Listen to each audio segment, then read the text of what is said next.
ఒక ప్రాముఖ్యమైన విషయం చెప్పమంటారా? యేసుక్రీస్తు ప్రభువుని నమ్ముకున్నటువంటి మనమందరమును కూడా ఏదో ఒక 40 దినముల పాటే శ్రమ పడటం కాదండి. మన జీవితంలో ప్రతిరోజు కూడా మనము శ్రమ పడుతూనే ఉండాలి. ప్రతిరోజు మనకి శ్రమ దినమే, ప్రతిరోజు మనకి కష్ట దినమే. ప్రతిరోజు కూడా మన ఆత్మని నలగొట్టుకుంటూ, దేహాన్ని నలగొట్టుకుంటూ, ఆత్మలో బలవంతులముగా మార్చబడి ఈ ఆత్మ దీపాన్ని మండించుకుంటూ ఉండాలి మనం. హల్లెలూయా.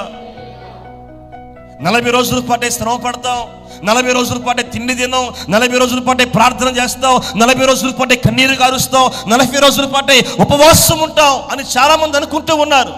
దేవుని బిడ్డారా, యేసుక్రీస్తు ప్రభుని నమ్ముకున్న తర్వాత, మారు మనసు పొందిన తర్వాత, రక్షణ పొందుకున్న తర్వాత, ఎప్పుడైతే నీలో ఉన్నటువంటి నీ ఆత్మ దీపాన్ని దేవుడు వెలిగించాడో ఆ రోజు మొదలుకొని నీ దేహం అంతా కూడా ఏమైపోవాలో తెలుసా? శ్రమల ద్వారా కరిగిపోతూనే ఉండాలి. ఆమేన్.